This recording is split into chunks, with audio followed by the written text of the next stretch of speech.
बंधु माने आजिर एही भिडियोटी मिथुन राशिर व्यक्ति विशेष मानक पई बहुत गुरुत्वपूर्ण अटे।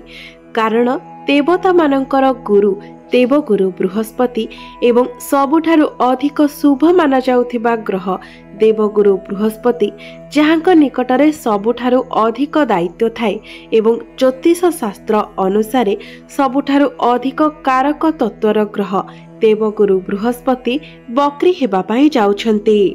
9 अक्टोबर 2024 रु 4 फेब्रुआरी 2025 पर्यंत देवगुरु बृहस्पति बक्री अवस्था रहिबे। तो आजिर एही भिडियो रे आमे माने जानिबा बृहस्पतिंकर बक्री चलन वृष राशिर व्यक्ति विशेष मानक उपरे किपरि प्रभाव पकाइबो, एहा द्वारा आपणक जीवन रे केउ सब बड़ परिवर्तन हेबो।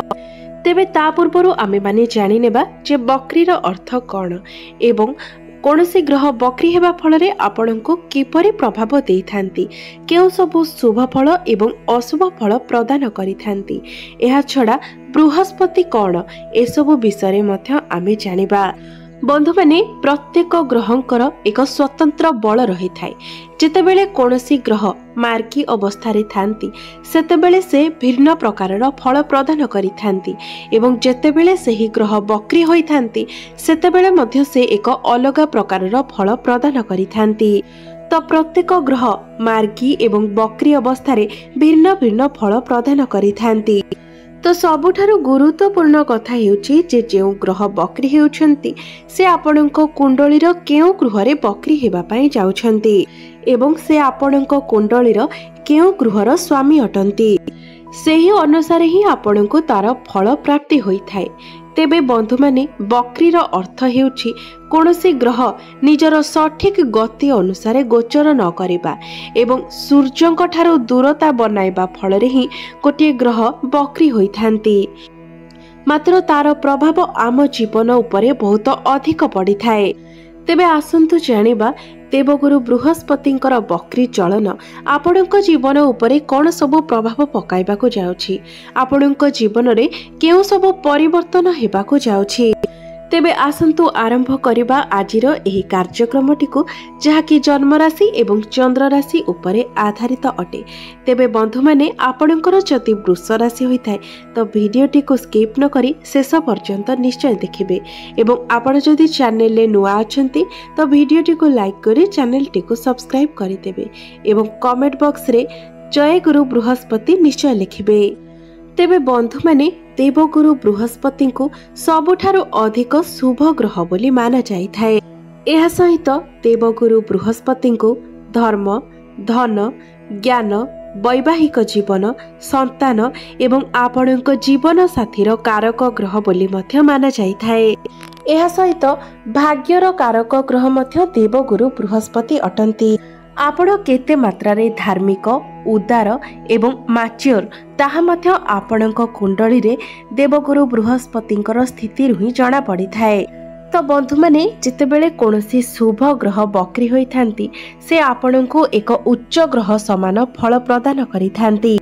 कारण कोनोसी शुभ ग्रह बक्री हेबा द्वारा तांको चेष्टा बल मिली जाय थाए।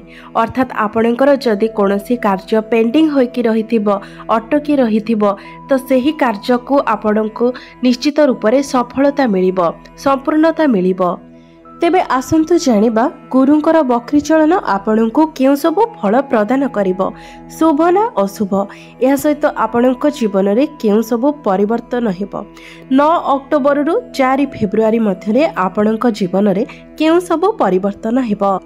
तो राशि चक्रर 12 गोटी राशि मध्यरु तृतीय राशि हेउछि मिथुन राशि एवं आपणक राशि ठारू द्वादश भावरे देवगुरु बृहस्पति चलन करुछंती।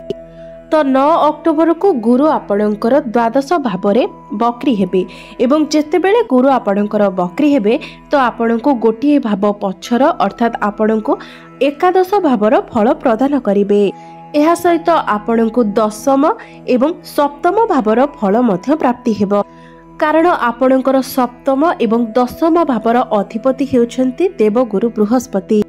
तो आपणकर सप्तम भाव एवं दशम भाव सह जड़ित जदि कोनोसी कार्य आपणकर पेंडिंग होइकी थिला अधारे थिला तो सेही कार्य आपणकर संपूर्ण हेबो। तो बंधु माने सप्तम भावटी होइथाय आमर डेली इनकम रो भाव एवं आमर वैवाहिक जीवन एवं जीवन साथीर भाव। तो मिथुन राशि व्यक्ति विशेष जो मानकर विवाह स्थिर हो पारु नथिला, आपणकर विवाह हेबारे बहुत समस्या आसुथिला, तो आपणकर विवाह एही 9 अक्टोबर रु 4 फेब्रुआरी मध्य स्थिर हो पारे। एपरिक एहा मध्य आपणकर विवाह मध्य हो पारे। तो आपण जदि पूर्वर भाबुथिले कि मु कोनोसी गोटे छोट मोट कार्य आरंभ करिबी, कोनोसी छोट बिजनेस स्टार्ट करिबी, तो आपण वर्तमान ताहाको कार्य रे परिणत करि पारिबे। आपण वर्तमान कोनोसी नूतन कार्यर आरंभ करि पारिबे, कारण गुरुंकर बकरी छलन फल रे आपणक जीवन रे एसबु हेबो। आपण लेखिकी रखंतु जे एही समय अवधि भितरे अर्थात 9 अक्टोबर रु 4 फेब्रुआरी मध्य आपण निश्चित भाव में कौन नूतन कार्यर आरंभ करेंगे। कौन नूतन कार्य आपण निश्चित रूप से हाथ देवे किंबा कौन नूतन जिनिस आपण शिक्षा करेंगे किंबा आपण कौन नूतन बिजनेस स्टार्ट करि पारंती किंबा बिजनेस रे आपण डील करि पारंती। एपरी संभावना बहुत अधिक रहुछि। तो सप्तम भावटी आपणकर जीवन साथीर भाव होता है। तो आपणक जीवन साथींकर पर्सनल लाइफ रे एवं प्रोफेशनल लाइफ रे बहुत चेंजेस आसीबो। एही समय से बहुत अधिक ट्रैवल करि पारंती किंबा निजर कार्य को लेके किछि भाबी पारंती, निजर कैरियर को लेके तांको पाखको तांको भितरे बहुत किछि आइडिया आसीबो। तो गुरु आपनको दशम भावर सहित जड़ित कार्य को मध्य संपूर्ण कराइबे। अर्थात आपणक दशम भाव सहित जो कार्य गुड़िक आपणकर अधा रही जाइथिला सेही कार्य गुड़िक संपूर्ण हेबार समय आसी जाइछि। आपणकर दशम भावटी होइथाय आपणकर क्यारियर भाव एवं सप्तम भावटी मध्य सूक्ष्म कार्यर भाव होइथाय। तो एही टाइम रे आपणकर क्यारियर बहुत एक्टिव होई जिवो। बंधु माने आपण जो मानक निकट रे कोनोसी चाकरी नाही, चाकरी पई आपण प्रिपेयर हेउछंती एवं बहुत चेष्टा करूछंती, से मानक चाकरी मिलिबार एहा बहुत शुभ समय अटे। तो आपण निजर चेष्टा जारी रखंतु। 9 अक्टोबर रु 4 फेब्रुआरी मध्य आपनको निश्चित रूप से चाकरी मिलिबार बहुत अधिक संभावना रहुछि। बंधु माने गुरु जो बकरी हेउछंती से वृष राशि रे सूर्य चंद्र एवं मंगलंकर नक्षत्र रे बकरी हेबा पाई जाउछंती। अर्थात कृत्रिका मृगशिरा एवं रोहिणी नक्षत्र रे गुरु बकरी हेबा पाई जाउछंती, जहाँकि गुरुंकर मित्र राशि रो नक्षत्र अटे। तो आपण को चाकरी मिलिबार बहुत अधिक संभावना रहुछि। तो आपण सेही बळी भाबरे चेष्टा जारी रखंतु, आपण को निश्चित भाबरे चाकरी मिलिबो। तो बंधु माने गुरु जेते बेले बकरी हेबे तो आपण निजर काम कार्य को लेके अधिक ट्रैवल करि पारंती, काम कार्य को लेके आपणकर अधिक मीटिंग होई पारे, निजर काम कार्य को लेके आपण अधिक समय बाहर को जाई पारंती, ताहा कोनोसी मीटिंग पाई हेउ, ट्रेनिंग पाई हेउ किंबा काम कार्य को लेके काहाको गाइड करिबा पाई हेउ, किछि ना किछि कारण पाई आपण निश्चित रूप रे बाहर ट्रैवल करिवे। जेहेतु गुरु आपणकर द्वादश भाव रे अछंती, तो सेथिपाई एही समय आपणकर ट्रैवल बढ़िबो, आपण लॉन्ग ट्रैवल करि पारंती एवं आपण एही समय धार्मिक यात्रा मध्य करि पारंती। एही समय आपणकर खर्च मध्य बढ़िबो, कारण द्वादश भावटी होइथाय खर्चर भाव। तो आपण जदि पैसा संचय करिकि भी रखिथिले तो एही समय आपणकर खर्च अधिक बढ़िबो। तो आपण जो पैसा संचय करके रखिथिले कि एही टंका को मु एही कार्य रे लगाइबी, मु एही जगह को भ्रमण करिबा पई जिबी किंबा कोनोसी भी क्षेत्र रे इन्वेस्ट करिबी, तो वर्तमान आपणकर सेही टंका खर्च हेबो। आपणकर ट्रैवल रे हेउ किंबा जे कोनोसी कार्य रे हेउ आपणकर टंका एही समय रे खर्च हेबो। बंधु माने गुरु बकरी हेबा परे आपनको एकादश भावर फल प्रदान करिवे। एकादश भावटी होइथाय आपणकर इच्छा पूर्तिर भाव। तो आपणकर जदि कोनोसी इच्छा थिला तेबे आपणकर इच्छा को पूर्ण करिबा पई, स्वप्न को साकार करिबा पई आपण सेही क्षेत्र रे निजर टंका को इन्वेस्ट करिवे। तो गुरुंकर बकरी दृष्टि आपणकर चतुर्थ, षष्ठ एवं अष्टम भाव उपरे पड़िबो। चतुर्थ भावटी होइथाय आपणकर मांकर भाव। तो एही समय आपणकर आपणक मांक सहित कनेक्शन बढ़िबो। आपण मां को नेकी अधिक भाबिबे, मां को नेकी चिंता करिवे, मां को सहित आपणकर कनेक्शन भल रहिबो। मात्र आपणकर षष्ठ एवं अष्टम भाव उपरे मध्य बृहस्पतिंकर बकरी दृष्टि पड़ुछि। षष्ठ भावटी होइथाय आपणकर रोग ऋण एवं शत्रुर भाव।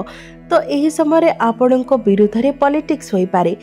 एमिति किछि व्यक्ति आपणक सामना को आसी पारंती जो माने आपणक सामना रे तो आपणक विषय भल कहिबे मात्र पछपटे आपणक छुरी मारिला भली कार्य करिवे जहाँ आपण जानि मध्य पारिबे। तो बंधु माने सेथिपय आपण निश्चित भावरे किछि प्रतिकार करंतु जो प्रतिकार गुड़िक करिबा द्वारा आपणकर जहाँ भी किसी अशुभत्व रोचे ताहा खंडन हो पारिबो। तो आपण प्रत्येक दिन बुद्धंकर बीज मंत्रर जप करंतु। ओम ब्रांग प्रिंग ब्रोंग सह बुद्धाय नमः। एही मंत्र को आपण प्रत्येक दिन 108 थर जप करंतु। या सहित आपण प्रत्येक दिन हनुमान चालीसार पाठ करंतु एवं विष्णु सहस्रनामर मध्य पाठ करंतु एवं प्रत्येक दिन आपण उदित सूर्य को जलार्घ्य अर्पण करंतु। तो बंधु माने आपणकर जीवन मंगलमय हो, यह ही ईश्वरंक निकटरे मोर प्रार्थना। धन्यवाद।